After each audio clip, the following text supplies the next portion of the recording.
It started with a phone call, a call that rang at 2:17 in the morning, a call that should never have come. On the other end of the line was 911, and a voice so calm it was almost rehearsed. "My wife is missing." That was all Daniel Harper said. The town of Millhaven, Ohio was small enough that everyone knew the Harpers. Daniel ran a hardware store on Main Street. His wife, Lila Harper, taught third grade at the elementary school. She was 32 years old, soft-spoken, patient, the kind of teacher who remembered every child's birthday. No one ever said a bad word about her. So when police arrived at their pale blue house on Willow Creek Road, they expected a misunderstanding. Maybe she'd gone for a drive, maybe a fight, maybe she needed space. But what they found inside didn't feel like space. It felt like absence. Lila's purse was on the kitchen counter. Her car was in the driveway. Her phone sat on the nightstand upstairs, plugged in and charging. The bed was unmade, sheets twisted as if someone had gotten up quickly. Daniel stood in the living room in pajama pants and bare feet. "She went to bed around 11, he told them. "When I woke up, she was gone." There was no sign of forced entry, no broken glass, no blood, just silence, the kind that presses against your ears. Neighbors hadn't seen anything. Willow Creek Road was dark at night, lined with trees and long driveways.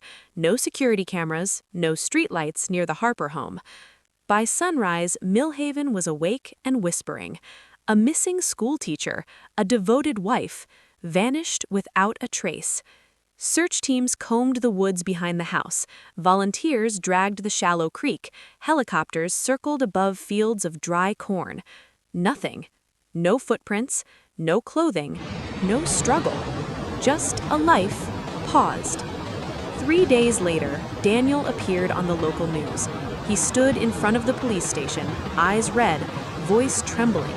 "If anyone knows anything," he said, "please, please bring my wife home." People cried watching it. He looked broken. But there was something about that 2:17 a.m. phone call that Detective Mark Reyes couldn't shake. Daniel hadn't sounded Gokin then. He'd sounded steady, too steady, and sometimes calm is louder than panic. Part 2, the investigation and early failures. The first week was chaos. Tips poured in. A white van seen near the highway, a stranger at a gas station, a drifter camping by the river. Each lead unraveled into nothing. Detective Reyes had worked missing persons cases before. Some ended in miracles, others in shallow graves. This one felt different. He replayed Daniel's 911 call over and over.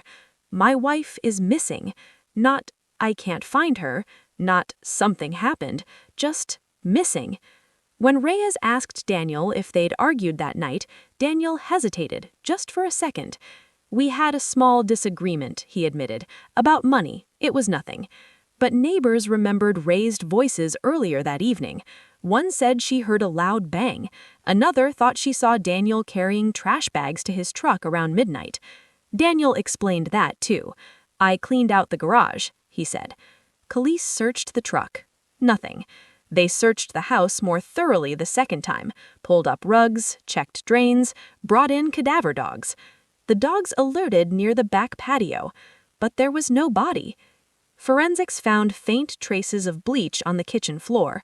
Daniel said he'd spilled cleaner days before. There was no blood evidence, no weapon, no witnesses, and without a body, there was no crime. 2 weeks turned into a month. Lila Harper was officially declared missing. Daniel continued going to work. The hardware store reopened. He thanked customers for their support. And slowly, the town began to move on. Posters faded in the rain. Search parties stopped organizing. Even the news trucks left. Detective Reyes didn't want to let it go, but resources were limited. New cases arrived, new emergencies. Without evidence, suspicion wasn't enough. The file grew cold, and Millhaven learned to live with an unanswered question. What happened to Lila Harper? Part 5. Years of Silence and Forgotten Truth. 5 years passed. The Harper house was sold. Daniel moved to Columbus. He remarried. He rarely spoke of Lila. In Millhaven, her name became something people avoided, not because they didn't care, but because caring hurt. At the elementary school, her classroom was given to another teacher. The students she once taught graduated high school. Life kept moving. Detective Reyes retired 2 years after the case stalled. The file sat in a metal cabinet, labeled Unsolved. Dust gathered at its edges. But silence has a strange way of preserving secrets, and secrets don't disappear. They wait. It was a rainy afternoon in October when the call came. Not to Daniel, to the police station. A young patrol officer named Aaron Cole answered. The voice on the line was shaking. "I know what happened to Lila Harper." Aaron froze. The caller didn't give a name, just directions. Check the old Miller property, the well behind the barn. Then the line went dead. The Miller property sat abandoned outside town, a collapsed barn, overgrown fields. No one had lived there in years. It hadn't been searched during the original investigation. It wasn't connected to the Harpers. No reason to look there. Until now. Aaron brought the tip to her captain. At first, they hesitated. Anonymous calls were common in cold cases. Most led to nowhere. But something about the detail, the well behind the barn, felt specific. They sent a small team out that evening. Rain soaked the ground, mud clung to boots as officers pushed through tall grass toward the crumbling barn. The well was hidden behind it, covered with rotting wooden boards and rusted metal. They pried it open, and the smell rose first. Thick, sweet, unmistakable. It took hours to bring up what was left, but when they did, there was no doubt. A skeleton, wrapped in faded fabric that once had tiny yellow flowers. Dental records confirmed it. After 5 years of silence, Lila Harper had been found. Part 5. The Breakthrough. One small mistake. Finding her body changed everything. Now it wasn't a disappearance, it was a homicide. Forensic analysis revealed blunt force trauma to the skull. The injury was likely fatal. There were fractures consistent with being struck by a heavy object. But the real breakthrough wasn't the injury, it was the fabric. The faded floral wrap wasn't random cloth, it was a bedsheet. Investigators compared it to old photos from the Harper home. In the background of a holiday picture taken months before Lila vanished, the same pattern could be seen on their bed. They dug deeper into the original evidence. One overlooked detail surfaced: cell phone records. Back then, technology wasn't as precise, but now updated location data showed something new. At 1:42 a.m., 35 minutes before Daniel called 911, his phone pinged near the old Miller property. He had told police he was asleep. Confronted with the new data, Daniel's story "I went for shifted. a drive," he said. "I couldn't sleep." Why didn't he mention that before? I was in shock. Investigators searched financial records.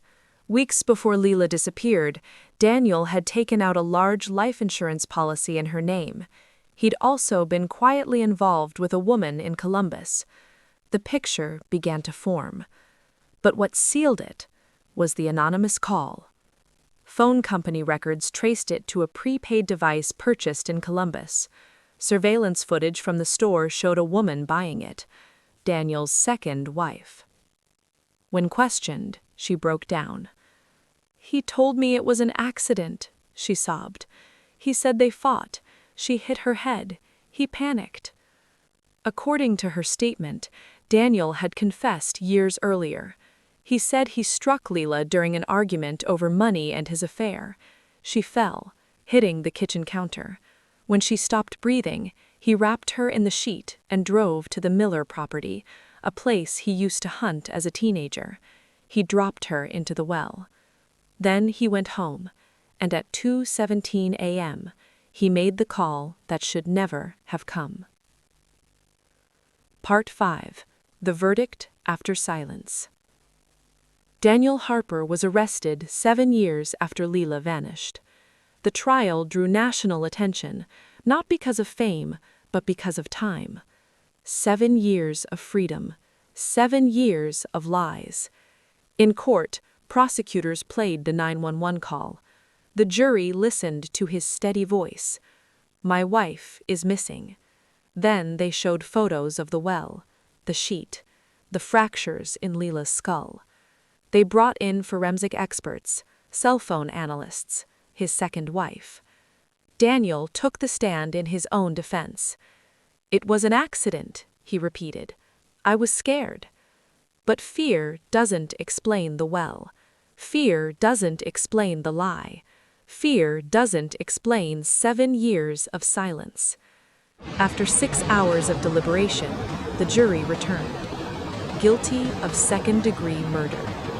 When the verdict was read, there was no outburst, no shouting, just quiet. The kind of quiet that follows truth. Lila's parents sat in the front row. Her mother clutched a photograph of her daughter, smiling, alive, unaware of what was waiting for her. Outside the courthouse, reporters asked Detective Reyes, brought back as a consultant, how it felt to see the case closed. He paused before answering. It was never closed, he said softly. It was waiting. Daniel Harper was sentenced to 25 years to life, and Millhaven finally said her name again. Lila Harper. Not as a mystery, not as a rumor, but as a victim, as a woman who deserved better. Sometimes justice doesn't arrive quickly. Sometimes it takes a mistake, a guilty conscience, a phone call. And sometimes the truth waits at the bottom of a forgotten well. That night in Millhaven, after the verdict, the town felt different.